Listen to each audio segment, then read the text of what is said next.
প্রথম ২ ম্যাচে জয়ী হওয়ার কারণে বিশ্ব চ্যাম্পিয়ন ভারতের সামনে সুযোগ ছিল তৃতীয় ম্যাচেও স্বাগতিক শ্রীলঙ্কাকে পরাজিত করার মধ্য দিয়ে ঘরের মাঠে শ্রীলঙ্কাকে হোয়াইট ওয়াশ করা। কিন্তু খেলা যেভাবে এগুচ্ছিল তাতে করে নিশ্চিতভাবেই কিন্তু এই ম্যাচে পরাজিত হতে পারত ভারতীয় ক্রিকেট দল। কিন্তু পরবর্তী সময়ে ভারতের দলীয় অধিনায়ক সূর্যকুমার যাদব দুর্দান্ত অধিনায়কত্ব করে প্রায় পরাজিত হতে যাওয়া সেই ম্যাচটাকে প্রথমে টাই করতে সক্ষম হলেন এবং পরবর্তীতে নাটকীয়ভাবে সুপার ওভারে শেষ পর্যন্ত জয়ী হয়ে ৩ ম্যাচের এই সিরিজে শ্রীলঙ্কাকে হোয়াইট ওয়াশ করতে সক্ষম হলেন। আমরা যদি আজকের ঘটনাবহুল এই ম্যাচের দিকে তাকাই তাহলে দেখতে পাই আজকের এই ম্যাচের শুরুতেই টসে জয়ী হয়েছিল স্বাগতিক শ্রীলঙ্কা এবং টসে জয়ী হওয়ার পর প্রথমে তারা ভারতীয় দলকে ব্যাটিংয়ের আমন্ত্রণ জানায় এবং ব্যাটিং করতে নামার পর ভারতীয় ক্রিকেট দল নির্ধারিত ২০ ওভার শেষে ৭ উইকেটের বিনিময়ে ১৩৭ রানের একটা পুঁজি দাঁড় করাতে সক্ষম হয়। বলে রাখা ভালো, আজকে যে ধরনের উইকেটে খেলা হয়েছে তাতে করে ১৩৭ রানের পুঁজিকে অবশ্যই আপনাকে রেসপেক্ট করতে হবে, কারণ এমন টার্নিং উইকেটে ব্যাটিং করা খুব একটা সহজ কাজ ছিল না।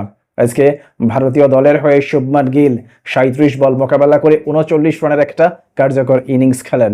পরবর্তীতে রিয়ান পারাগ ১৮ বল মোকাবেলা করে ২৬ রান করেন এবং শেষ দিকে ওয়াশিংটন সুন্দর ১৮ বল মোকাবেলা করে ২৫ রান করেন। অন্যদিকে শ্রীলঙ্কার হয়ে আজকে মহেশ থিকসেনা ২৮ রানের বিনিময়ে ৩টি উইকেট শিকার করেন এবং ওয়ানিন্দু হাসারাঙ্গা ২৯ রানের বিনিময়ে ২টি উইকেট শিকার করেন। পরবর্তীতে ১৩৮ রানের জয়ের লক্ষ্যে ব্যাটিং করতে নামার পর শ্রীলঙ্কার শুরুটা হয় রীতিমতো দুর্দান্ত, কারণ তাদের ২ উদ্বোধনী ব্যাটার কুশাল মেন্ডিস এবং পাথুম নিশাঙ্কা উদ্বোধনী জুটিতেই দুর্দান্ত একটা পার্টনারশিপ গড়ে তুলেছিলেন।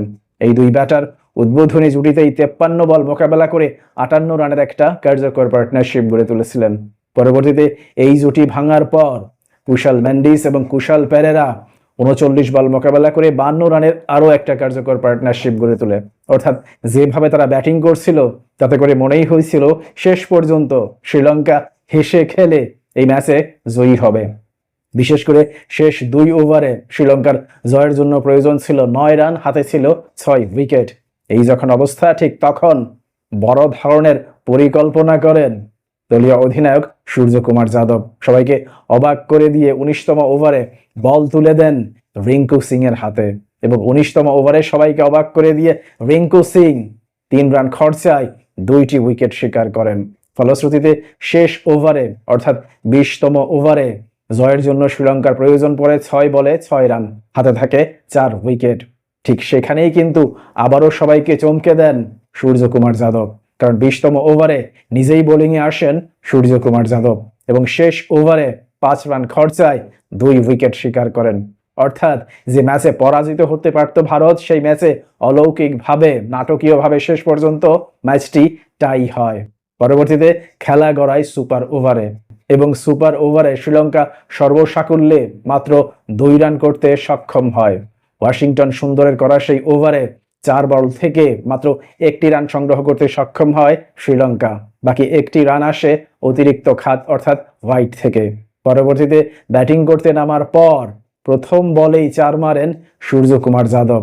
অর্থাৎ ঘটনাবহুল এই ম্যাচে হারতে হারতে শেষ পর্যন্ত জয়ের বন্দরে পৌঁছে যায় ভারতীয় ক্রিকেট দল এবং এই জয়ের মধ্য দিয়ে ৩ ম্যাচের এই সিরিজ ৩-০ ব্যবধানে জিতে নিতে সক্ষম হলো বিশ্ব চ্যাম্পিয়ন ভারতীয় ক্রিকেট দল। আজকের এই ম্যাচে অলরাউন্ড নৈপুণ্যের কারণে প্লেয়ার অব দ্য ম্যাচ নির্বাচিত হয়েছেন ওয়াশিংটন সুন্দর। অন্যদিকে পুরো সিরিজেই দুর্দান্ত পারফরমেন্সের সৌজন্যে প্লেয়ার অব দ্য সিরিজ নির্বাচিত হয়েছেন ভারতীয় দলের অধিনায়ক সূর্যকুমার যাদব। প্রিয় দর্শক, আজকে যেভাবে ভারতীয় ক্রিকেট দল নাটকীয়ভাবে এই ম্যাচে জয়ী হলো, তাতে করে ভারতীয় ক্রিকেট দলের এই জয় নিয়ে আপনার কোনো মন্তব্য থাকলে অবশ্যই তা কমেন্ট বক্সে লিখে জানান। ভালো থাকবেন সবাই। আল্লাহ হাফিজ।